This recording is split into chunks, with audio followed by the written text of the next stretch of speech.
We rolled the bumps during a tough financial year as we sought to reposition ourselves as Africa's leading provider of innovative supply chain solutions. This is the year that was. International shipping. Britain remained in uncertainty over Brexit as debate raged. The US and China started a trade war, hiking import tariffs.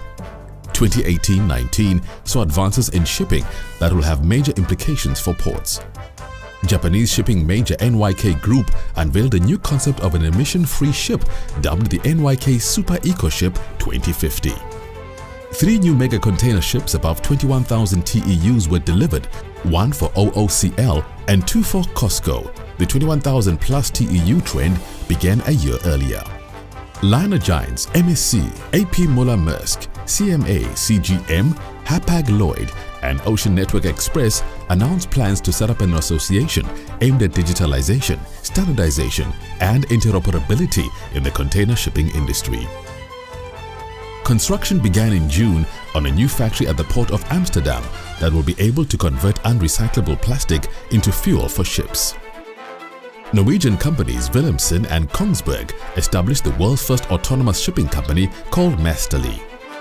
The world's largest cruise ship, Symphony of the Seas, which is almost as long as the Empire State Building is tall, was delivered to Royal Caribbean International. South African climate. In South Africa, corruption, the flailing economy, Eskom, and the turbulent political landscape in the run-up to the elections dominated the headlines. The Commission of Inquiry into State Capture, overseen by Deputy Chief Justice Raymond Zondo, continued to unearth new discoveries revealing the extent of corruption. Finance Minister Nhlanhla Nene resigned on 9th October. He was promptly replaced by Tito Mboweni. The DA's fiery partnership with the EFF took strain, particularly in Nelson Mandela Bay, where Mayor Athol Trollip was removed from power in August to be succeeded by the UDM's Mongameli Bobani. Internal disputes amongst DA leaders played out in the public eye.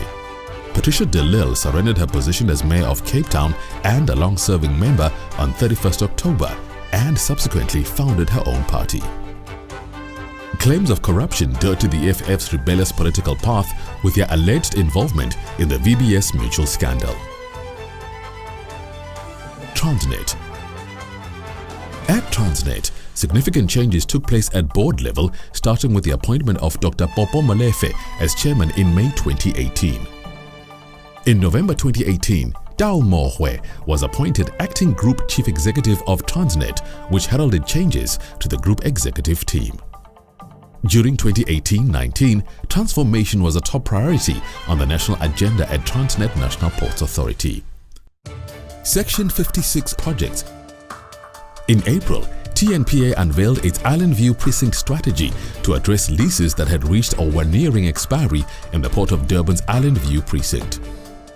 On 16 April, TNPA signed off on an agreement with KwaZulu Cruise Terminal, a joint venture between MSC Cruises SA and Africa Armada Consortium for a new cruise terminal facility at the Port of Durban.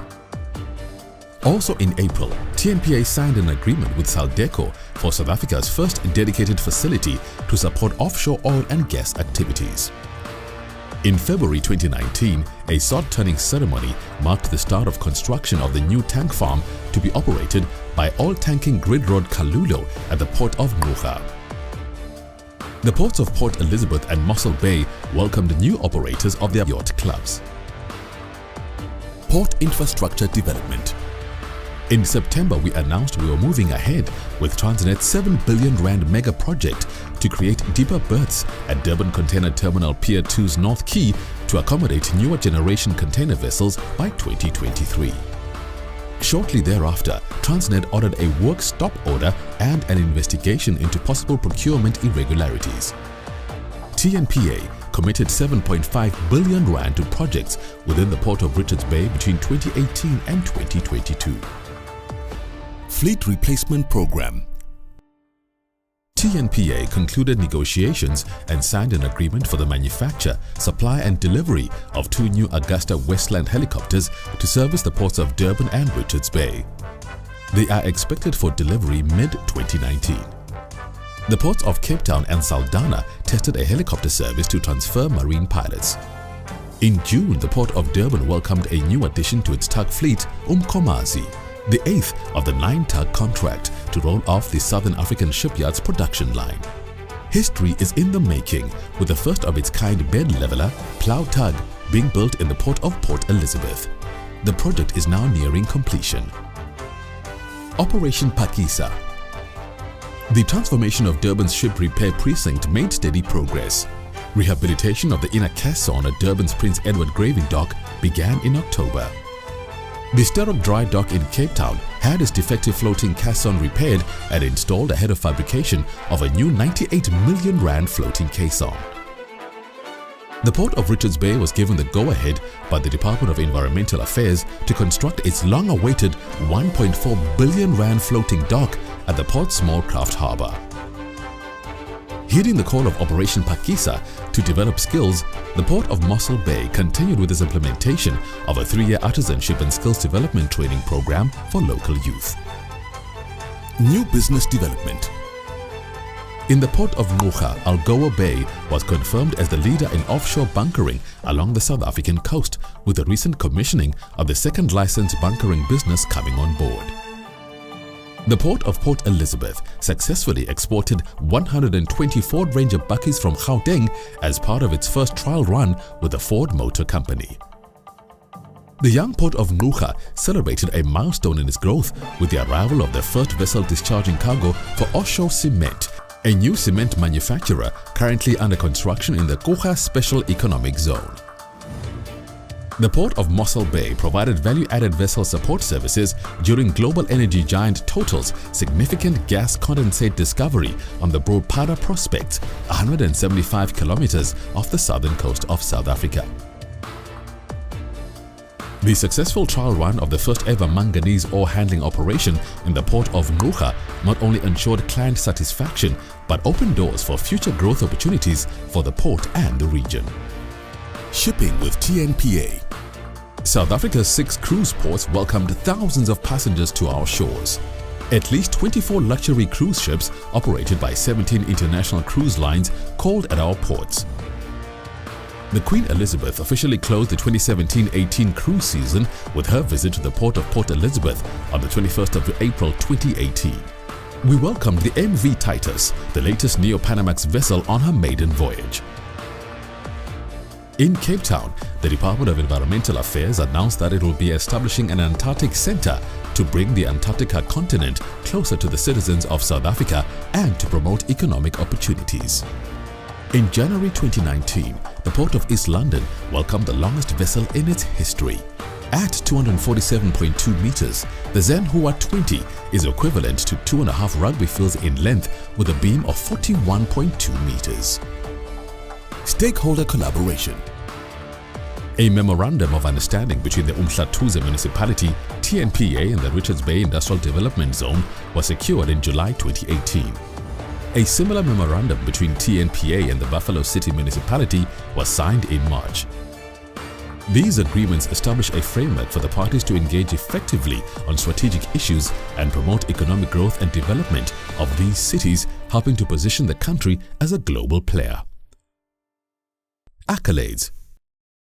On 6th October, Durban was announced as Africa's leading cruise port in the 2018 World Travel Awards. Finalists included the ports of Cape Town and Port Elizabeth, affirming our investment in new facilities for this growing sector of the tourism market.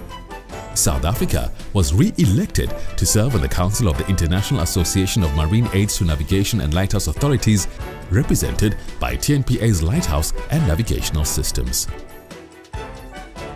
An innovative sand pumping initiative between eThekwini Municipality and TNPA successfully reinstated sand along eroded sections of Durban's popular Golden Mile.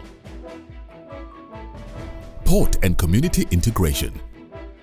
TNPA sponsored the tuition and boarding of 4 new learners at Law Hill Maritime Centre, bringing to 81 the total number of learners whose studies we have sponsored there since 2006. We observed World Maritime Day in Badplaas in Mpumalanga in September alongside the Department of Transport, Mpumalanga Provincial Government, maritime industry and the local community.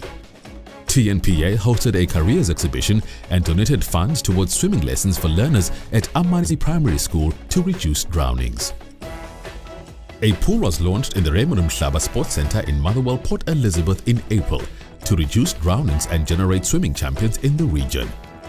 This R5 million project was funded in a three-way partnership between the Nelson Mandela Bay Municipality, the National Lotteries Commission and TNPA. On March 19th, we handed over 2 newly constructed classrooms at Zwelibanzi High School in Umlazi. Initiatives introducing learners to the port environment included hosting girl children as part of the annual Take a Girl Child to Work Day, our participation in Tomorrow's Man in March, and in career exhibitions around the country during the course of the year. Volunteers pooled their power to uplift surrounding communities on Mandela Day. We rolled out port festivals in PE, Richards Bay and Durban, providing our communities with an opportunity to learn more about the port environment. Our people, our culture. Safety was kept firmly in the spotlight with emphasis on visible felt leadership to drive awareness and support our quest for zero harm. In September, the People Pride Initiative, designed to make our workplace our home away from home, was launched across all 8 ports by the various excos. We also launched the Employee Value Proposition, a new and innovative TNPA process to help keep employees empowered, enabled and inspired. This initiative serves both as a partnership agreement between employees and Transnet and as a commitment to our customers, ensuring that we continue to grow into the best organization we can be. Our ongoing efforts to nurture and develop talent at all levels of the organization, optimize employment practices, and maintain excellent employee conditions were validated when TNPA was awarded Top Employer status by the Top Employers Institute for the 3rd time running in February 2019. – 2018-19 was a turbulent year during which TNPA rose to meet the challenges, grabbed the opportunities and embraced the changes.